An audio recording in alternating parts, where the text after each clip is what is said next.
ભરૂચની એમકે કોલેજ બહાર અખિલ ભારતીય વિદ્યાર્થી પરિષદ એબીવીપી દ્વારા Gujarat common admission service GCAS પોર્ટલમાં વારંવાર સર્જાતી ખામીઓ અને તેની નિષ્ફળ કામગીરી સામે વિરોધ પ્રદર્શન કરવામાં આવ્યું હતું. આ પ્રદર્શનમાં મોટી સંખ્યામાં વિદ્યાર્થીઓ ઉપસ્થિત રહ્યા હતા. જીસીએએસ પોર્ટલને લઈને એબીવીપી ગુજરાત પ્રદેશે રાજ્ય સરકાર સામે કડક વલણ અપનાવ્યું છે.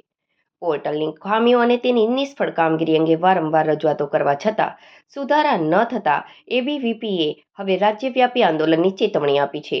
એબીવીપીના જણાવ્યા અનુસાર જીસીએએસ પોર્ટલ દ્વારા હાથ ધરાયેલી પ્રવેશ પ્રક્રિયામાં અનેક ગેરવ્યવસ્થાઓ જોવા મળી છે. આના કારણે રાજ્યભરના લાખો વિદ્યાર્થીઓના ભવિષ્ય પર અસર પડી છે. ખાસ કરીને પોર્ટલમાં ખાનગી યુનિવર્સિટીઓનો સમાવેશ ન કરાતા વિદ્યાર્થીઓને વધુ ફી ચૂકવીને ખાનગી સંસ્થાઓમાં પ્રવેશ લેવાની ફરજ પડે છે. સંસ્થાએ આક્ષેપ કર્યો છે કે પ્રવેશ પ્રક્રિયા દરમિયાન 33 રાઉન્ડ સુધી પ્રક્રિયા ચાલવા છતાં રાજ્ય યુનિવર્સિટીઓ સંલગ્ન કોલેજોમાં લગભગ 50% બેઠકો ખાલી રહી છે. પરીક્ષાઓના એક અઠવાડિયા પહેલા સુધી પ્રવેશ પ્રક્રિયા ચાલુ રાખવી વિદ્યાર્થીઓ માટે અયોગ્ય અને અસ્વીકાર્ય છે.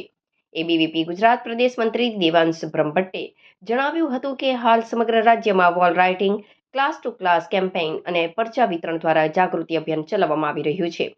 આગામી સમયમાં દરેક જિલ્લા મુખ્ય મથકે મોટી સંખ્યામાં વિદ્યાર્થીઓ સાથે ઉગ્ર ધરણા પ્રદર્શન યોજી આંદોલન વધુ તેજ કરવામાં આવશે. એબીવીપીએ રાજ્ય સરકાર સમક્ષ મુખ્ય 3 માંગણીઓ મૂકી છે, જેમાં જીસીએએસ પોર્ટલમાં ખાનગી યુનિવર્સિટીઓનો સમાવેશ કરવો અથવા તો પ્રવેશ પ્રક્રિયાને ડિસેન્ટ્રલાઇઝ કરીને યુનિવર્સિટીઓ દ્વારા સંચાલિત કરવી અને રજિસ્ટ્રેશન ફી તરીકે લેવામાં આવતા ₹300નો ઘટાડો અથવા તેને સંપૂર્ણપણે રદ કરવાની માંગ કરવામાં આવી છે.